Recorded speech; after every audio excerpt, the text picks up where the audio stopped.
একটা না গো ও না এই দেখো দেখো দেখো দেখো দেখো দেখো দেখো ও না আচ্ছা ভাইয়া, এই যে আপনি এত সুন্দর করে যত্ন করতেছেন, নানা ভাবি বলে ডাকতেছেন, কিন্তু একটা সময়কে ওকে আপনাকে ছেড়ে দিতে হবে, সেই সময়টা আপনি কিভাবে মেনে নেবেন? এই সময়টা আমি বলতে পারবো না ভাইজান।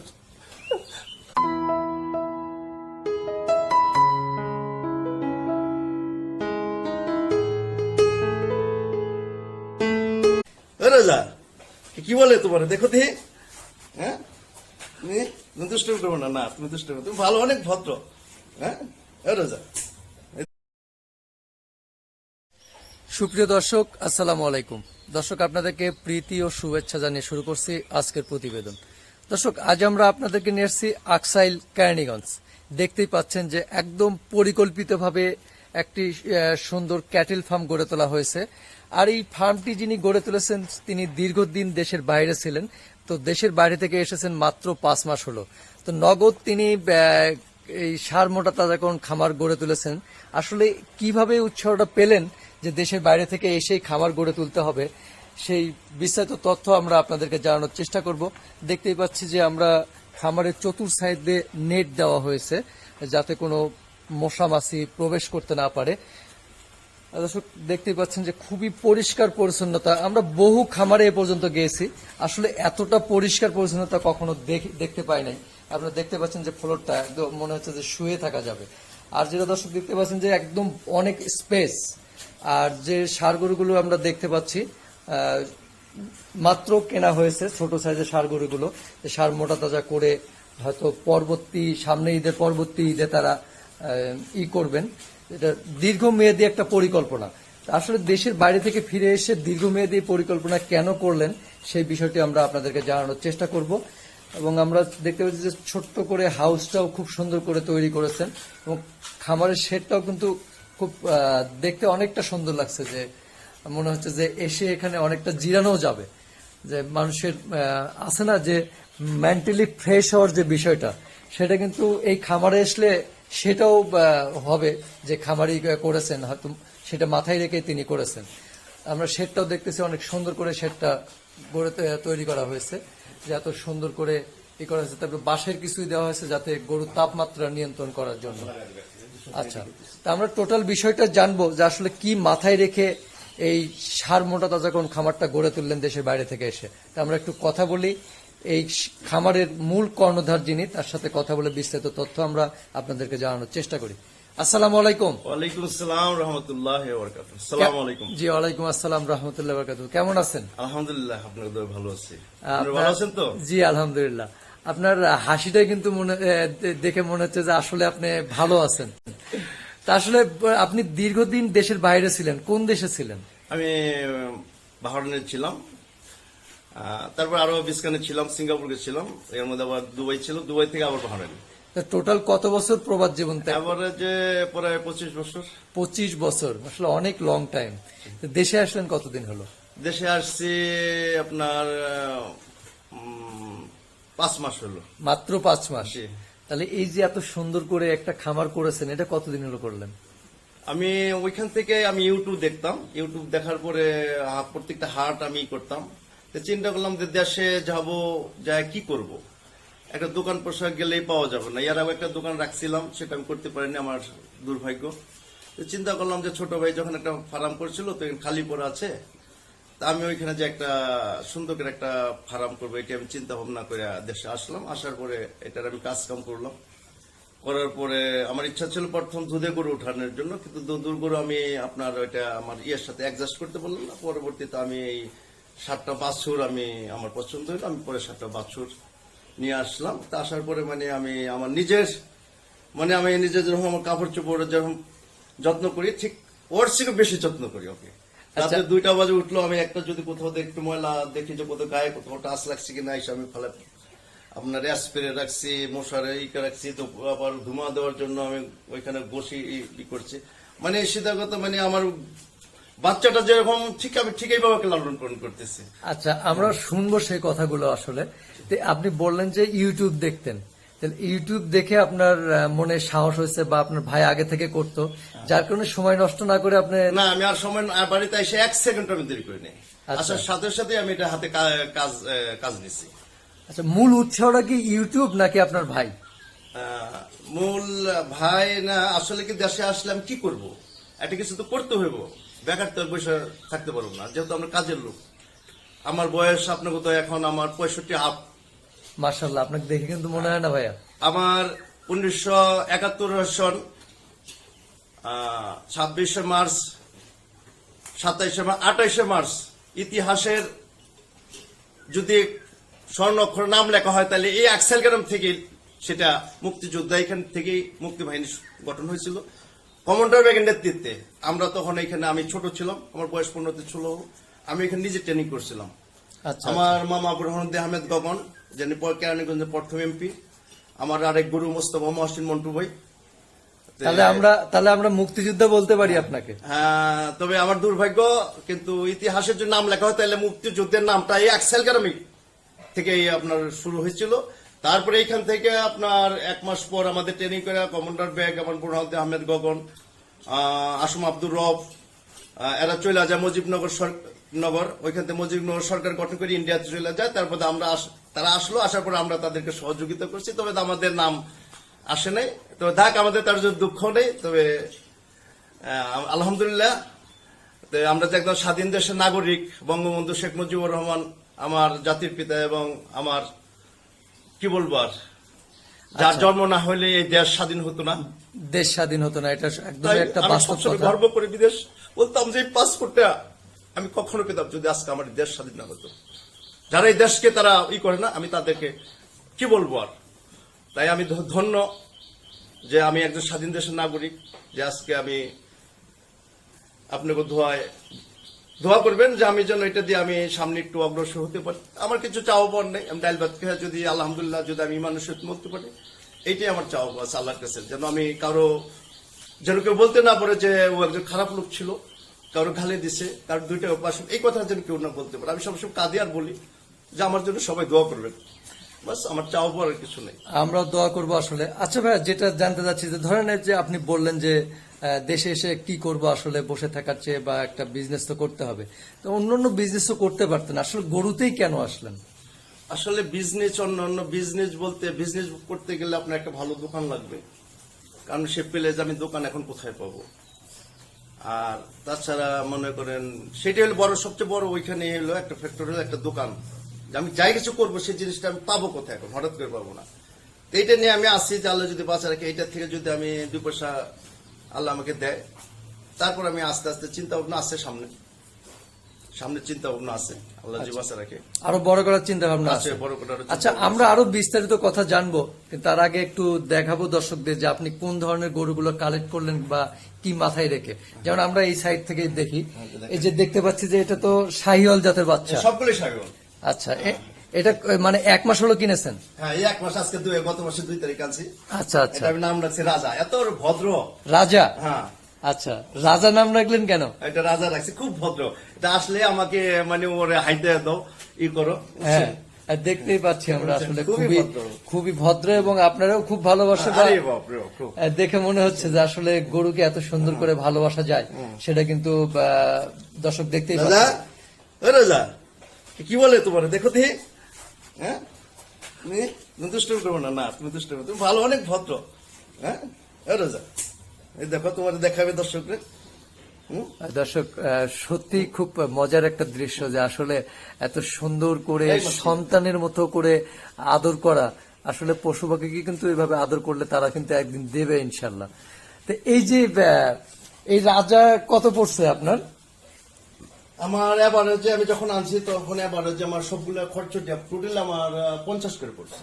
মানে সবগুলো গরু মানে খরচ নিয়ে আমার এভরিথিং খরচ নেওয়া এভারেজ 50 করে পড়েছে। তাহলে এইটার বয়স এখন কত হয়েছে? এটা বয়স কত? 5-6 মাস। 5 থেকে 6 মাস। মাশাআল্লাহ, গ্রোথটা কিন্তু ভালো আছে 6 মাসের হিসাবে। তাহলে আমরা পরেরটা দেখতে পাচ্ছি, এটার নাম কি দিয়েছেন? এটা কমিনা। কি নাম? কুমিনা। কুমিনা? কুমিনা। কুমিনা নাম দিলেন কেন? এটা করবো, ওই আসলে করবে, খাওয়ান দিলে মনে করছে আমারটা নিয়ে যাইতেছে। আচ্ছা, ও একটা গুতা দিব। আচ্ছা, পরে তুই আমার গুতা দেশ কেন? আমি তো তোর জন্য খাওয়ান নিয়ে আসছি, দেখেন। আচ্ছা। বুঝছেন? তাই তাই সেজন্য কমিনা রেখেছেন, কমিনা রাখছি। মানে অনেকটা মানুষের মতো হিংসুটে। আচ্ছা, না মাশাআল্লাহ পশু পাখি কিন্তু ওই রকম হিংসুটে হয় না। তো এটাও সেম পড়েছে। এটা বয়স কেমন হবে? এই সেম, এটা আপনার 4-5 মাস হবে। 4 থেকে 5 মাস। সবগুলোই সেম বয়সে। 4-5 আচ্ছা, মাস, এরকম। তারপরে এইটার নাম কি দিয়েছেন?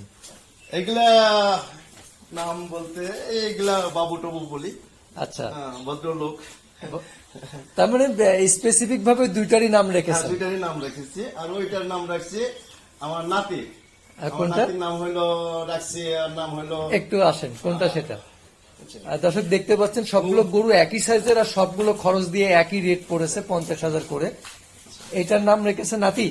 না এটা আচ্ছা। যখন আনছি, কিরে বাবু, আচ্ছা, দর্শক দেখতেই পাচ্ছেন যে উনি কিন্তু খুবই সিমসাম এবং খুবই পরিষ্কার থাকার চেষ্টা করেন।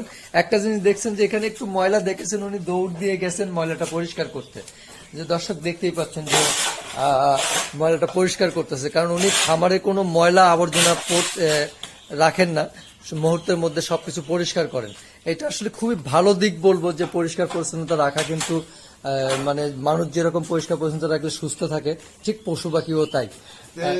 এটা যখন আনছি ওটা তখন আর একটু ছোট ছিল।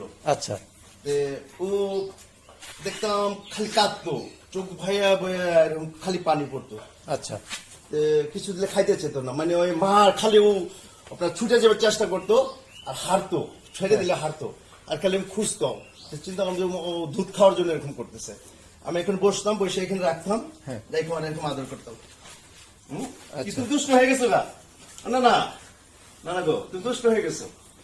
তুমি দুষ্ট হয়ে, অনেক দুষ্ট হয়ে গেছো, পিছন দেখলে আমার ডাকাইও। আচ্ছা। তারপরে কান্না করলো, কান্নাটা থামলো কিভাবে ওর? পরে এরকম আদর করতাম, পরে ওরে মানে ওই আপনার এক্সট্রা পুরা ভুসি ওর জন্য আলাদা আলাদা করে মানে ওরে খাওয়াইতাম। হ্যাঁ, পরে এইভাবে পরে কিছু দুবলা টুবলা মাইনা যেটা খাইবে দুইটা খয়া, পরে এখন মোটামুটি ঠিক হয়ে গেছে। এখন যা দিই এখন সুন্দর করে খায়। আচ্ছা আচ্ছা। বুঝছেন? দর্শক দেখলেন যে আমি এই পর্যন্ত অনেক খামার ভিজিট করেছি আসলে। না, না, ভাই, এই যে তো এইরকম মানে গরুর প্রতি যত্ন নেওয়া বা গরুর প্রতি যে প্রেম ভালোবাসাটা, এটা আমার জানা মতে এখন পর্যন্ত আমি আজকেই প্রথম দেখলাম দর্শক। খুবই খুবই আকর্ষণীয় এবং খুবই মজার একটা দৃশ্য আমরা দেখতে পাচ্ছি, যে আসলে কি বলবো, যে ওর ছোট একটা ভাষায়। নাতি আছে, ওই নাতির জন্য নানা ভাই বলে ডাকি। আচ্ছা আচ্ছা। বুঝছেন? ওই নাতি, তো নানা ভাই বললে ও সাড়া দেয়। এই যে দেখেন না, হ্যাঁ, দেখতে পাচ্ছি। বুঝছেন? ওই পিছন দিয়ে এসে গাড়ি করবো, আমার সাথে ধাক্কাইবো। আচ্ছা, দর্শক আসলে আমরা নিজেরাও মুগ্ধ হয়ে গেলাম যে ভাইয়ের আদর ভালোবাসা, এবং দেখতে পাচ্ছেন যে গরুটাও কিন্তু নানা ভাই বলাতে সে না না, ও না, অনেকটা। না না গো, ও না না, এই দেখো দেখো দেখো দেখো দেখো দেখো দেখো, ও না না। আচ্ছা ভাইয়া, এই যে আপনি এত সুন্দর করে যত্ন করতেছেন, নানা ভাই বলে ডাকতেছেন, কিন্তু একটা সময় ওকে আপনাকে ছেড়ে দিতে হবে, সেই সময়টা আপনি কিভাবে মেনে নেবেন? এই সময়টা আমি বলতে পারবো না ভাইজান, আমি বলতে পারবো না সেই সময়টা। আমার এখানে এক লোক আমার বলছিল যে আপনাকে দেওয়া দেন, আমি না, মায়া আমার আচ্ছা আমার প্রেম হয়ে গেছে, আমি ওদেরকে আমি দিতে পারবো না, আপনারা এনে দিতে পারবো, কিন্তু আমি এগুলো দিতে পারবো না। কিন্তু যেটা হলো এটাই ধর্ম, যে ওদের মানে আল্লাহ তাআলা সৃষ্টি করেছে মানুষের ভোগের জন্য, একটা না একটা সময় ছেড়ে দিতেই হবে। আর সেই সময়টা কিভাবে নিজেকে কন্ট্রোল করবেন আপনি? জানি না সেটা আমি কিভাবে কন্ট্রোল করবো, কেননা আমরা 5 ভাই, বিশেষ ছোট ভাইটা আমার সাথে আছে, আপনি গ্রামে জানিয়ে পারতেন, জানিয়ে দেখতে পারেন। আমি লেখাপড়া করতে পারিনি, বললাম না যে 73 সনে আমার মামা বুরহানুদ্দিন আহমেদ গগন 15 দিন আমার ঘরে আমার বালিশে ঘুমায় গেছে, সে প্রথম এমপি, কিন্তু আমাদের দুর্ভাগ্য। যাই হোক, এত ইতিহাস। তারপরে এই সংসারের দায়িত্ব নিয়েছিলাম, 76 সনে আমার বাপ রিটায়ার হয়ে গেছিল, 2 পাখি জমি ছিল, 3,000 6,000 টাকা বিক্রি করে দিছে। তারপরে এই সংসারের দায়িত্ব, নিজে হাতে কাজ শিখছি, লেদ মেশিনের কাজ শিখছি, ও তার বদলে লেদ মেশিনের ওয়ার্লিং এর কাজ শিখছি, এই পুরো ফ্যামিলিটা পালছি। আসলে সেই ভাইয়েরা আপনার হিংসু হয়ে গেছে, ওদের ভাষা, ওদের জবান, আপনি কি বলুন, এই জন্য আমি ওদেরকে ভালোবাসি। হ্যাঁ, এই প্রসঙ্গে একটা কথা আপনি বলেছিলেন যে মানুষকে আসলে আশ্রয় প্রশ্রয় দিতে নেই, মানুষ নামের পশুকে। 6 বছর কামাই করছি আমি, 6 বছর এখানে কামাইলাম, 25 পাখি জমি নিতে পারতাম, যখন আমার বাপ 96 সালে 30শে ডিসেম্বর মারা গেল, আমি ফেব্রুয়ারির 10 তারিখে আসলাম। আসার পর আমার এক ভাইকে বিয়ে করেছিলাম। শেষ পর্যন্ত বাড়ি না, তখন এই ভাই আমাকে ওই চকে আমাকে মারছিল। সেদিকে আমার 6 বছরের কামে খেয়েছে তার এই আমার এক ভাই, এরা বহুত একবার না 3 বার মারছে আমাকে। আচ্ছা, এই যে মাত্র আপনার খামারের বয়স 1 মাস, এই 1 মাসে যেটুকু প্রেম ভালোবাসা ওদের প্রতি গড়ে উঠেছে, আপনি ভবিষ্যৎ কি স্বপ্ন দেখতেছেন এদেরকে নিয়ে? না, আমি অত বেশি কিছু না, আমি বাস আল্লাহর কাছে কই বাস দেখি এখন এদের কি আমি লালন পালন করার পরে তারপরে দেখি আল্লাহ হয়তো তারপরে হয়তো আমি কিছু দুধের গরু উঠাবো। আমি 4-5টা দুধের গরু উঠাবো, একটা মানুষ রাখবো, বাস নিজে খাটবো। আমার আর কিছু চাওয়া পড়ে 5 ওয়াক্ত নামাজ পড়বো, আল্লাহর কাছে এইটাই করি যে আল্লাহ ইমানের সহিত নিয়ে যাইস, কেউ যেন বেঈমান বলে না মৃত্যুর পরে, বা খারাপ লোক ছিল কারো গালি দিচ্ছে, এই শব্দটার জন্য আমি কোনোদিন শুনি না। আমার একটাই মাত্র মুখছে, বাস আর কিছু না, চাওয়া পড়ে নেই। আচ্ছা ভাইয়া, আর যেটা হলো বলবো আমি, আপনার দীর্ঘদিন বাইরে থাকার অভিজ্ঞতা আছে, আসলে সেই জীবনটা আর দেশে এসে যে খামার শুরু করলেন, এই দুটার জীবনকে কিভাবে আলাদা করবেন আপনি? আছি, তারপরে মনে করেন গ্রামের মানুষ আছে, আমি সবার সাথে মিশি, চেষ্টা করি যে সবাই ভালোবাসা নেওয়ার জন্য, এবং আপনার দোয়ায় সবাই আমাকে ভালোবাসে। এই গ্রামের একটু কলাপি ইউনিয়ন যাকে জিজ্ঞাসা করবেন, আশরাফুদ্দিন মাখন আমার নাম, আশা করি কেউ খারাপ বলতে পারবে না, এরকম কোনো কাজ আমি করিনি। আচ্ছা, না, এখন ধরেন যে আমাদের দেশ থেকে তো অনেক লোক এখন প্রবাসে যাচ্ছে, আপনার যদিও 1 মাসের অভিজ্ঞতা এই সেক্টরে, বাট এখনো লাভ লস ওই রকম দেখেন নাই, তা আপনার কাছে কি মনে হচ্ছে, বা ওই প্রবাসী বা নতুন উদ্যোক্তাদের জন্য কি মেসেজ আপনার? তবে আসলে প্রবাস জীবনটা অনেক দুঃখের, অনেক কষ্টের। যারা প্রবাসে যায় নাই তারা মনে করে যে প্রবাস জিনিসটা যে না জানি কত আরাম, কত মধুর, গেলে ওখানে টাকার ঘাস, গেলে চিড়া আনবো, কিন্তু আসলে যখন বিদেশ প্রবাসে যায় তখন উপলব্ধি করতে পারে এই পরিশ্রমটা যদি দেশে করতাম তাহলে অনেক ভালো থাকতাম। তাই আমি ওইখানে মনে করেন যে 17 বছরের মধ্যে আমার জীবনে 3 দিন আমার অ্যাবসেন্ট আছে, 17 বছরে 3 দিন অ্যাবসেন্ট আছে আমার কোম্পানিতে। তাও একদিন কোম্পানি আমার কোম্পানির জন্যই আমি যাইতে পারিনি, আর 2 দিন আমি নিজের জন্য আমি যে কোনো কারণে আমি অ্যাবসেন্ট করছিলাম। কিন্তু আমার এই 17 বছরের ভিত্তি আমি সকাল 4টা বাজে উঠছি, 5টায় আমার ডিউটি, কখনো ওভারটাইম থাকলে কখনো 6টায়, না কখনো 3:30টায় ছুটি। মনে করেন কোম্পানির ডিউটি কোম্পানি করতেই হবে, আমি যদি একদিন না যাই তাহলে আমার সেদিন আমার ঘর ভাড়ার পয়সাটা কোম্পানি কাটাতে যায়। তাহলে আমি এই পরিশ্রমটা যদি এখানে করি তাহলে আমি আশা করি যে ওইখানে প্রবাস থেকে আমি অনেক ভালো থাকতে পারবো। দেওয়ার মালিক আল্লাহ, দেওয়ার মালিক আল্লাহ। আমি তো আশা করি যে আমি যদি একটা দুধের গরু পালি, আমি ইয়াতে চকেতে যদি আমি ভাতর থেকে আমি যদি ঘাস আনি, আমি যদি গরুটাকে নিয়ে আমি বসে থাকি সারাদিন, ও যদি 5 কেজি দুধ দেয় তাহলে আমি আশা করি যে আমি দুধটুক বেঁচে আমি চলতে পারবো। আমার বাড়ি গাড়ি করার কিছু, কারণ আমি 10 তলা করবো, কালকে আমি চলে যাবো। তারপর সেটা নিয়ে আরেক আমার যে ছেলে সন্তান থাকে 2 জন, ওইটা নিয়ে কইবে যে 2 ভাগ কর, ও কইবে যে আমার এখান দিব, কই আমার এখান দেবে। আচ্ছা, আরেকটা কথা কিন্তু আপনি প্রতিবেদন তৈরি করার আগে বলছিলেন যে মানুষ নামের পশুকে বিশ্বাস করতে নেই, আর এই পশুদের বিশ্বাস করা যায়, আসলে এই প্রসঙ্গটা একটু বলবেন? এই যে আপনার বললাম না যে আমার এক ভাইকে আমি কাজ শিখাইছি, লেখাপড়া বন্ধু কাজ শিখাইছি, কাজ শিখা চাকরি দিচ্ছি, বোনের ওইখানে আমাকে বোন ডাকছিল, তার ওইখানে বাসা রাখছি, শেষ পর্যন্ত বিদেশ পাঠাইছি, বিদেশ থেকে বিয়ে করেছি, সেই ভাই আমার দুশ্মন হয়ে গেছে। আচ্ছা, এখন সেই ক্ষেত্রে এইগুলো এই মানে অবলা জন্তুগুলোকে আপনি কেন বিশ্বাস করতে চাচ্ছেন? কারণ মানুষ বেইমানি করবে, কিন্তু ওরা কিন্তু বেইমানি করবে না। হ্যাঁ, ওরা আমি যখন দেখি ওইখান থেকে যত পর্যন্ত আমি আসবো তাকাই থাকি, এরকম করে তাকায় থাকি, আর কানগুলার কি সুন্দর একবার এরকম করবো, খাড়া করবো, মনে করবো যে আমার মনে আসছে, আমার খাওয়ার টাইমে যাবো, খাওয়ার নেওয়ার আসছে। বুঝছেন?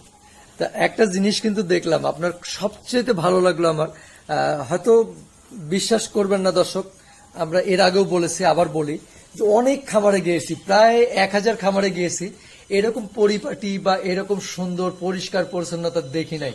আপনি যেমন দেখতে অনেকটা মাধুর্য লাগতেছে আপনাকে, আপনার গরুগুলো কিন্তু সেম। আর আপনার মুখের হাসিটা বলে দিচ্ছে যে আপনি কতটা পশু প্রেমিক। তো এই যে আপনি যে শেডটা তৈরি করেছেন, এই শেডটা প্রস্তুত করতে কত টাকা খরচ হয়েছে আপনার? আমার এই শেডটা, এই ঘরটা, এই টয়লেটটা আবার যে মনে করেন প্রায় 1,40,000 টাকা মতো। 1,40,000 টাকা। আরেকটা জিনিস দেখতেছি যে পর্যাপ্ত জায়গা রেখেছেন সাইটে, একটা ঢালু করেছেন। তো এত জায়গা আসলে কি মাথায় রেখে রাখলেন? আসলে কি এই জায়গাটুকু রাখছে এই জন্য, কারণ ও চায় যেন দেখে আমার পিছনে অনেক জায়গা আছে অ্যাভেলেবেল, তাহলে ওর মনটাও ভালো থাকবো, ওর সবকিছু ভালো থাকবো। আর যদি জায়গাটা যদি না পাই তাহলে সেখানে একটা আপনার, আমি যেমন মনে করি যে আমার বিছনার সুন্দর পরিপূর্ণ থাকলে আমার শুইলে এখানে ভালো লাগবো, ঠিক ওদের। বাহ, খুব সুন্দর কথা। যে আসলে এত সুন্দর করে আপনি বুঝলেন। আপনার কথাগুলো শুনলে আমার মনে হয় দর্শক এমনি মুগ্ধ হবে। আর সবচেয়ে বড় কথা যে আপনি যে ওদেরকে যত্ন করতেছেন, এরকম যত্ন আসলে আমি এখন পর্যন্ত দেখি না। আজকে আমি প্রথম দেখলাম যে এই সেক্টরে কাজ করার ক্ষেত্রে। তা আপনি ভবিষ্যৎ কি স্বপ্ন দেখতেছেন এই সেক্টরটা নিয়ে? এখন আমার বয়স 65 আপ হয়ে গেছে। আমার কোনো স্বপ্ন নাই। আমি যাকে আমি পালবো, আমি নিজেও একদিন চলে যাব। যে আমি যাকে আমি পালবো, ঠিক আমি যেরকম ঠিক ওকে ঠিক এরকম করে লালন পালন করবো। আপনি কি আশা করেন যে এখান থেকে লাভের মুখ দেখতে পারবেন? সেটা রব্বুল আলামিন জানে ভালো করে, সেটা আমি বলতে পারবো না। আচ্ছা, আল্লাহর উপর ভরসা, অবশ্যই আল্লাহর উপর বিশ্বাস রাখতে আল্লাহ কখনো কাউকে ফিরায় না। তা এখন বলবেন যে এই সেক্টরে আরো অনেক নতুন নতুন উদ্যোক্তা আসতে চায়, তাদের জন্য কি বলার আছে আপনার? আমার ওই যে একটা কথাই বললাম, আমি যদি পরিশ্রম করি, আমি যদি একটা কামলাও দিই তাহলে আমার 500 টাকা দিবে। তাহলে আমি যদি পরিশ্রম করি তাহলে অবশ্যই আমি সেটা আমার ফল অবশ্যই দিবে। আমি যদি বললাম যে 10 কেজি দুধের একটা গাই পালি, তাহলে আমি বাজারে গেলে আমি 500 থেকে 600 টাকা আমি ইনশাল্লাহ পাবো। তাহলে ওর জন্য আমি 200 টাকা বিকালের দুধের বাজেটটা থাকবে, ওর সকালেরটা আমার নিজের, ওর পুরো অবশ্যই। আচ্ছা, এখন লাস্ট যেটা প্রশ্ন করব আমি, যে ধরেন এই যে প্রবাস যেহেতু ছিলেন আপনি, প্রবাস নিয়ে একটা প্রশ্ন চলেই আসে। তো এখন প্রবাসে যেতে গেলে অনেক টাকা লাগে, হয়তো দেখা গেছে ভালো একটা পজিশনে যেতে গেলে 8 থেকে 10 লাখ টাকা লাগে। সে 8 থেকে 10 লাখ টাকা যদি দেশেই গরু বাছুরে ইনভেস্ট করে, বাইরের চেয়ে ভালো থাকতে পারবে কি বা বেশি উপার্জন সম্ভব হবে কিনা? আমি তো এক কথাই বললাম যে আমি এখানে 3.5 লাখ টাকা খরচ করছি। আমি আমার নিজের মতো করে ওদেরকে লালন পালন করতেছি। আমি যদি 1.5 বছর যদি আল্লাহ উপর রব্বুল আলামিন যদি, আমি আশা করি যেভাবে নাকি ওদেরকে আমি করতেছি, আশা করি যে প্রবাস থেকে আমার অনেক ভালো লাভবান আমি হবো। ইনশাআল্লাহ, আমরাও আশাবাদী আপনার কথা শুনে। আর একটা যে খাওয়াচ্ছেন কি এগুলোকে মোটা তাজা করার জন্য? এটাই যে আপনার এই যে এখন এই যে ভুট্টা গাছ বুনছি। আচ্ছা, এখানে যে ভুট্টা গাছ, এটা আপনার নিজস্ব ক্ষেত? আমার ক্ষেত হলো ওই যে সামনে একটা দেখেন, ওই যে ওখানে সামনে। হ্যাঁ, দেখতে ওইদিকে পাচ্ছি। ছিল একটা, ওইটা শেষ হয়ে গেছে, এখন এইটা ধরছি। আচ্ছা। আবার ওইটা আবার 2-1 দিনের মধ্যে বুইনা দেবো। এটা কাটা শেষ হলে আবার ওইখান থেকে আবার ওই সাইডে থেকে আবার ওইখান থেকে আবার কাটা স্টার্ট করবো। আচ্ছা, ভুট্টারই খাওয়াচ্ছেন, পাশাপাশি আর কি দিচ্ছেন দানাদার খাবারটা? দানাদার খাবার দিচ্ছি আপনার কুড়া ভুসি, আর আপনার খুদের জাউ, ওইটার সাথে আর ভুট্টার জাউ দেই, ওইটার সাথে মিক্স করে আপনার একটা করি, আর কুড়া ভুসির সাথে ওইটা মিক্স করে পরে আমি সবাইকে ওইটা ভাগ করে দিই। না, ফ্যাটেনিং এর জন্য আলাদা কোনো ফিড খাওয়াচ্ছেন কি? না, আমি কোনো ফিট আমি খাওয়াবো না। আচ্ছা, কেন খাওয়াবেন না? না, আমি খাওয়াবো না। আচ্ছা, আমি ওইভাবে আমি কোনো জিনিস, কারণ ও আমার সীসা বসা জিনিস, বুঝছেন, ও আমার সীসা বসা জিনিস, আমি ওকে অন্য কোনো জিনিস আমাকে খাওয়াবো না। আচ্ছা, এতে আমার ভাগ্যে যা থাকে তাই হবে, বাস পরিষ্কার। আচ্ছা, এই যে খামার আপনি করলেন, নতুন যারা আসবে আসলে তাদেরকে কি ট্রেনিং নিয়ে করা উচিত বলে মনে করেন কিনা? আমি মনে করি ট্রেনিং নিয়ে করতে পারলে আরো অনেক ভালো হয়। আপনার কি ইচ্ছা আছে? আমার অবশ্যই ইচ্ছা আছে। আচ্ছা, বুঝছেন, তো ঠিক আছে ভাই, খুবই খুবই সত্যি কথা বলতে আমি নিজেও মুগ্ধ হয়ে গেছি। এরকম মুগ্ধতা আমার মনে হয় যে কখনো হয় নাই, যে আপনার এদের প্রতি প্রেম ভালোবাসা দেখে। আশা করি অবশ্যই সৃষ্টিকর্তা আপনার দিকে তাকাবেন এবং আপনার হাসিটা হাসি থাকবে ইনশাল্লাহ, দোয়া করি, এবং সফলতা অর্জন করবেন। ভালো থাকবেন। আসসালামু আসসালামু আলাইকুম। আলাইকুম ওয়া রাহমাতুল্লাহি ওয়া বারাকাতুহু। সুপ্রিয় দর্শক, আমরা একজন নতুন খামারি বা নতুন খাইছি, এখন উদ্যোক্তা, শুয়ে পড়ছি। খামার এখন ঘুমাইতে যাবে, মাত্র সব ঘুমাইতে নতুন যাবে। শুরু করেছেন, তার শুরুর জীবনের গল্পটা জানানোর চেষ্টা করলাম। একটা জিনিস দেখলেন দর্শক, যে কতটুকু প্রেম ভালোবাসা পশুপাখির প্রতি। তা আসলে এদের জন্য যদি ওইরকম প্রেম ভালোবাসা থাকে বা অধিক যত্ন নিতে পারেন, তাহলে কিন্তু অবশ্যই সফলতা অর্জন করতে পারবেন। তো এই ভাইয়ের কথাগুলো শুনে যদি আপনাদের ভালো লেগে থাকে বা আপনাদের উপকারে আসে, তাহলে কিন্তু আমাদের সার্থকতা। তো সামনে এইরকম নতুন নতুন উদ্যোক্তাদের দেখার জন্য বেশি বেশি করে লাইক, শেয়ার, কমেন্ট এবং সাবস্ক্রাইব করে আমাদের সাথেই থাকবেন পরবর্তী ভিডিও পেতে। আজকের মতো এখানে শেষ করছি। সবাইকে অসংখ্য অসংখ্য ধন্যবাদ। আসসালামু আলাইকুম।